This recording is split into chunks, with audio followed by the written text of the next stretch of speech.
For decades, the US dollar has stood tall as the undisputed king of global finance. From oil deals in the Middle East to trade agreements in Asia, the dollar has been the backbone of international payments and the symbol of American economic power. But now, at the Shanghai Cooperation Organisation's latest summit in Tianjin, a new development has sparked global debate.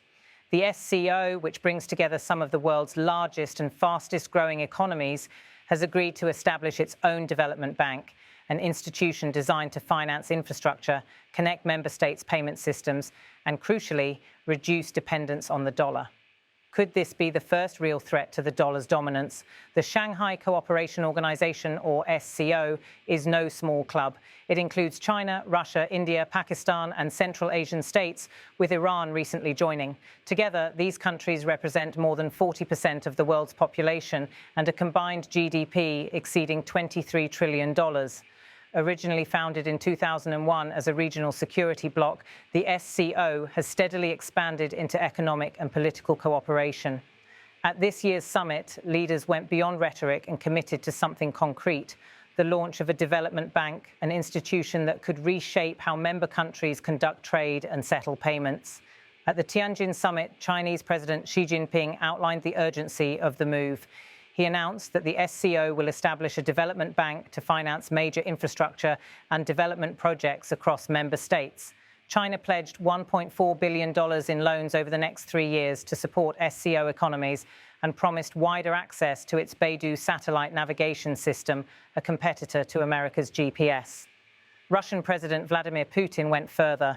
He proposed that SCO members issue joint bonds and develop a unified payment, settlement and depository infrastructure, steps designed to shield their economies from Western sanctions and reliance on the US dollar. This combination of proposals signals more than just development ambitions. It represents a direct attempt to create an alternative global financial architecture. The significance of this announcement lies in its target, the dollar-based financial system. Since World War II, the dollar has been the global reserve currency, accounting for nearly 60% of international reserves and dominating cross-border trade. But reliance on the dollar comes with strings attached. Countries operating in dollars are vulnerable to US sanctions and monetary policy shifts. For SCO members like Russia and Iran, both under heavy Western sanctions, this dependence has become a strategic vulnerability. By creating a development bank and linking national payment systems, the SCO hopes to bypass US-controlled mechanisms like SWIFT.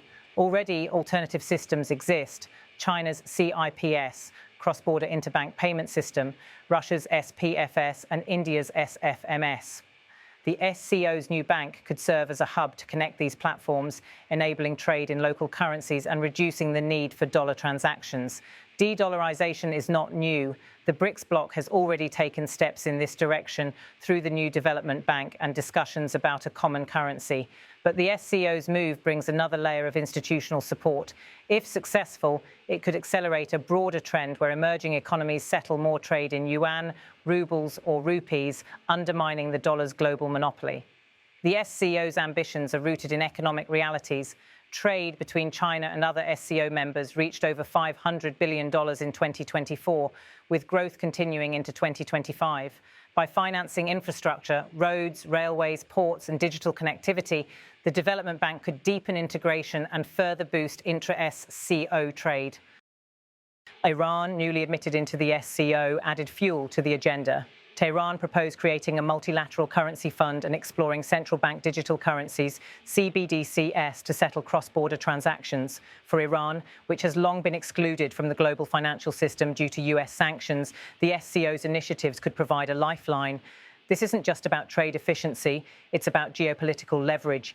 If SCO countries increasingly rely on their own institutions and currencies, they collectively reduce Washington's ability to pressure them economically. That, in turn, could embolden SCO states to act more independently on global issues, from energy policy to regional security.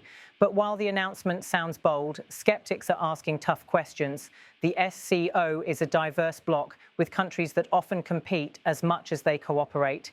India and China remain locked in a tense border dispute. Russia and Central Asian states have conflicting economic priorities. Even within the financial realm, trust is uneven. Would India really embrace a yuan-centered system when it is wary of China's influence? There are also technical challenges. Linking payment systems across such diverse economies requires massive coordination, cybersecurity safeguards, and political will. Previous attempts at similar integration, like BRICS discussions of a shared currency, have moved slowly. Moreover, the dollar's dominance isn't just political, it's structural. Global markets trust the liquidity, stability, and depth of dollar-based systems, something that yuan, ruble, or rupee markets cannot yet match. Analysts point out that the SCO's bank might initially fund projects in local currencies, but still struggle to displace the dollar in wider global trade. It's one thing to bypass the dollar in regional deals. It's another to rival the greenback on the world stage. The SCO's initiative fits into a broader wave of de-dollarization efforts worldwide. Over the past decade, central banks have been slowly reducing dollar reserves, diversifying into gold, euros, and yuan. The BRICS bloc has openly discussed alternatives to the dollar for trade. Even US allies in the Middle East are signing agreements to settle some oil trade in local currencies. But history offers cautionary lessons.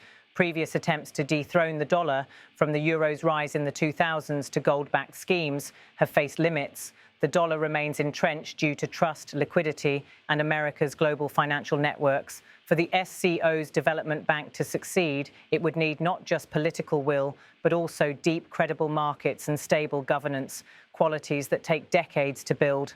So, is the dollar in danger? The SCO's development bank certainly represents one of the most serious collective attempts yet to challenge US financial dominance. By pooling resources, linking payment systems, and funding infrastructure, the SCO hopes to carve out financial independence. But whether this becomes a genuine threat or remains a symbolic gesture depends on execution. Will member states put aside their rivalries? Will they invest the political and economic capital needed to sustain an alternative system? The world is watching. If the SCO succeeds, it won't just reshape trade within Eurasia.